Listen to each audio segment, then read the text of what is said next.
سورہ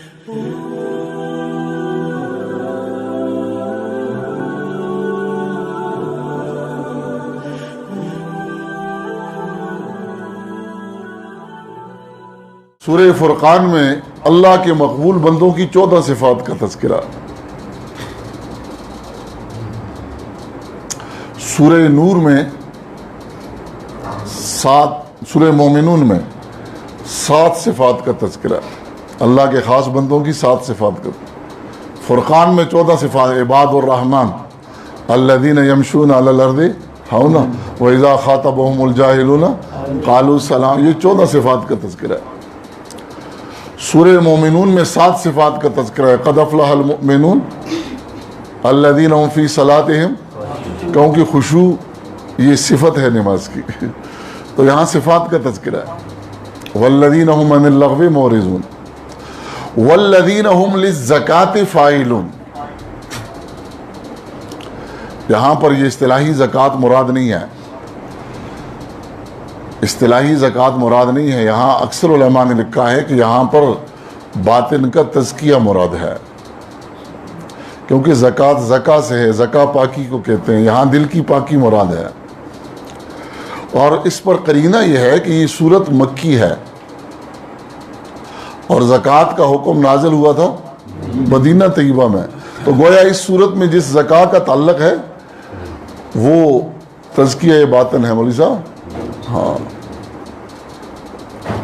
اور اس پر ایک اور قرینہ ہے کہ یہاں فاعلون کا لفظ لایا گیا ہے کہ وہ ہمیشہ زکوٰۃ ادا کرتے ہیں، تو زکوٰۃ تو ہمیشہ تو کوئی نہیں ادا کرتا، سال میں ایک دن ادا کرتا، ہاں تزکیہ ہر وقت کرنا ہے، ہاں دل کا تزکیہ ہر دن کرنا ہے، ہر وقت کرنا ہے۔ والذین هم للزکاة فاعلون، ہاں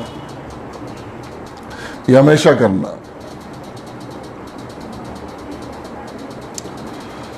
تو سورہ فرقان میں 14 صفات کا تذکرہ ہے، سورہ مومنون میں 7 صفات کا، سورہ شمس میں 3 صفات کا تذکرہ، قد افلح من تزکا وذکر اسم ربہ فصلی، جی سورہ اعلیٰ، سورہ شمس میں ایک صفت کا تذکرہ ہے، قد افلح من زکاہا۔ اب علماء نے لکھا کہ جب قرآن پاک کا قاری قرآن پڑھتا ہے اس پر التباس ہوتا ہے کہ وہ اپنے اندر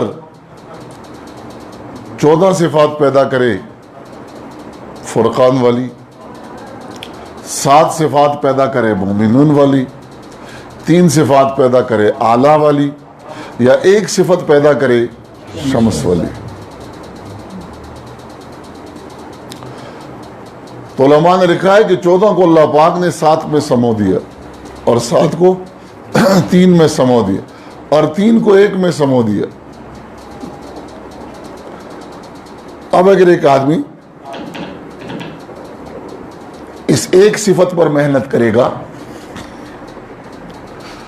اس کے اندر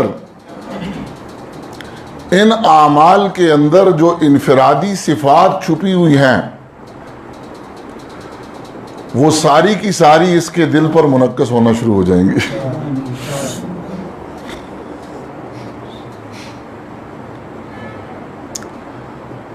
نماز کی تواضع بھی آ جائے گی،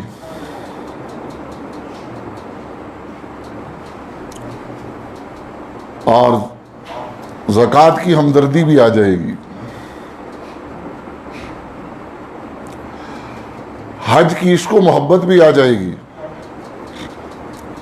اور قربانی کی جان نثاری اور جان سپاری بھی اس کو آ جائے گی۔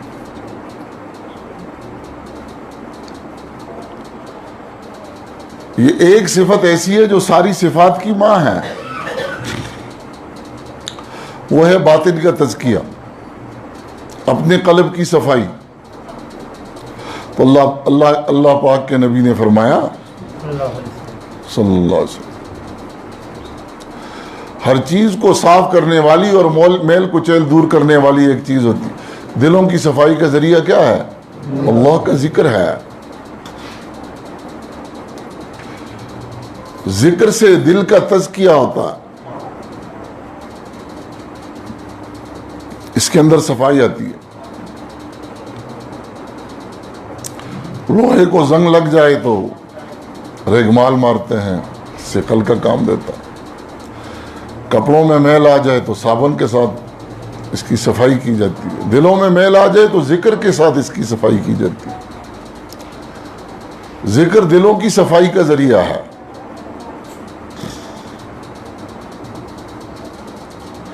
دل صاف ہو جائیں. تجارت کا عمل بھی شہادت کے رتبے پر فائز کر دے گا. التاجر الصدوق. حضرت شیخ تھانوی صاحب رحمۃ اللہ علیہ فرمایا کرتے تھے ہم جو بات کہتے ہیں قرآن پاک یا حدیث مبارکہ کی کوئی نہ کوئی دلیل ضرور ہوتی ہے. اہل علم ہوں تو ہم اشارہ کر دیتے ہیں، نہ ہوں تو ضرورت نہیں ہوتی. بنے ہوئے دل کے ساتھ تجارت بھی شہادت کے مرتبے پر فائز کر دے گی. دلیل کیا ہے؟ التاجر الصدوق مع الشہداء یوم القیامہ. کرتا ہے تجارت اور اٹھے گا کس کے ساتھ؟ کون سا تاجر؟ تاجر جس کو مقام صدق حاصل ہو. اور صدق کا پہلا تعلق دل کے ساتھ ہے. اور دل میں صدق کیا ہے؟ کہ اخلاص پیدا ہو جائے، اغراض نکل جائے. یہ اسی وقت ہوگا جب اس کے باطن کا تزکیہ ہو جائے گا. اس کے باطن کا تزکیہ نہیں ہوگا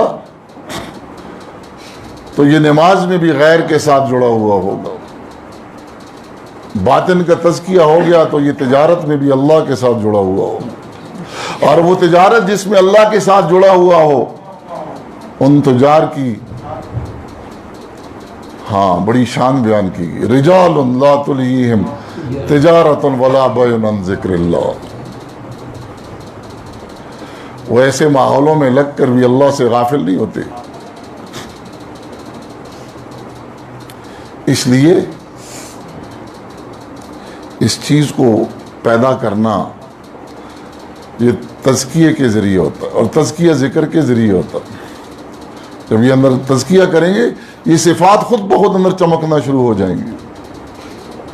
یہ ایک کام ایسا ہے کہ ساری صفات کو چمکا دیتا ہے. جاپانیز اور چائنیز کا ایک دفعہ مقابلہ ہوا.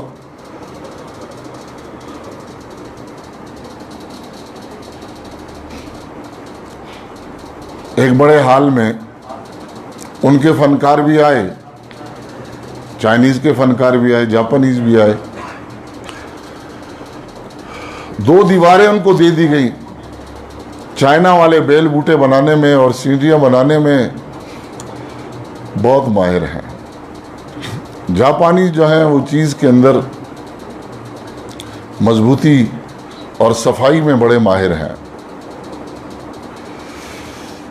کیونکہ ایک کا ماٹو جو ہے نا وہ ہے کوالٹی اور دوسرے کا ماٹو کیا ہے؟ کوانٹیٹی. چائنیز والے اپنی تجارت کی بنیاد انہوں نے کس چیز پر لکھی ہے؟ کوانٹیٹی. تعداد بڑھاؤ. چیز پکی ہوگی کچی ہو، اس لیے کہتے ہیں کہ چائنا کی ہر چیز کچی ہوتی ہے نا، کوانٹیٹی زیادہ ہو. اور جاپان کی ہر چیز اگرچہ چیز تھوڑی ہو لیکن پائیدار زیادہ ہو. ان کی چیز میں صفائی اور پائیداری زیادہ ہوتی ہے. تو چائنیز اور جاپانیز کا مقابلہ ہوا. درمیان میں پردہ لگایا گیا. ایک دیوار چائنیز کو دی گئی اور ایک دیوار جاپانیز کو دی گئی. چائنیز نے بڑی محنت کی، بیل بوٹے بنائے، بہت سی چیزیں بنائیں، بڑی جان فشانی سے کام لیا. جاپانیز نے کچھ نہیں کیا، اس دیوار کو صرف رگڑنا شروع کر دیا اور اس کو چمکانا شروع کر دیا، یہاں تک کہ وہ آئینہ بن گئی اور اس میں چہرہ نظر آ رہا. اس میں چہرہ نظر آ رہا.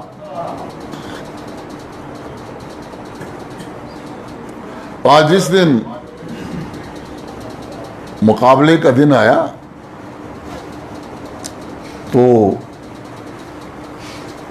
پردہ ہٹایا گیا، اور جب پردہ ہٹایا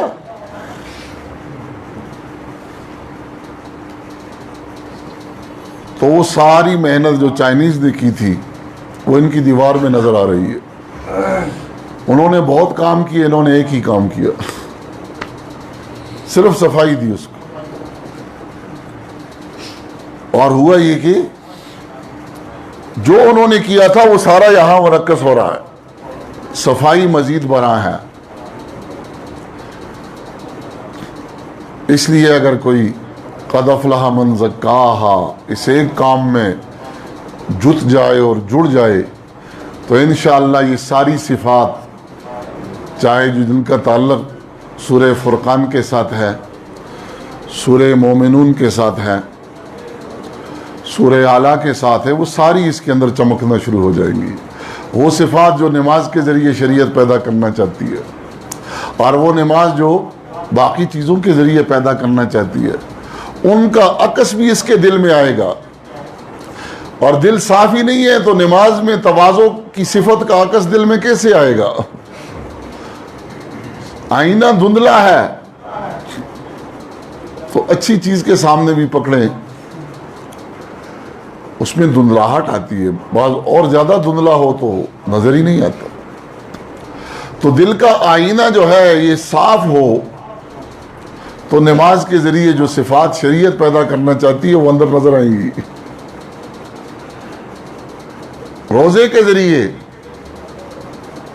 صدقے کے ذریعے، زکوٰۃ کے ذریعے اور قربانی کے ذریعے، لیکن دل کا آئینہ ہی دھندلا ہے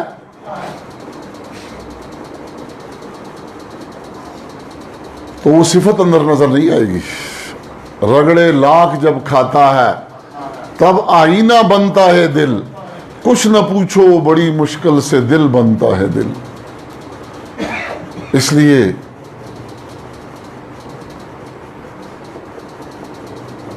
یہ خانقاہی نظام اسی چیز کے لیے ہے۔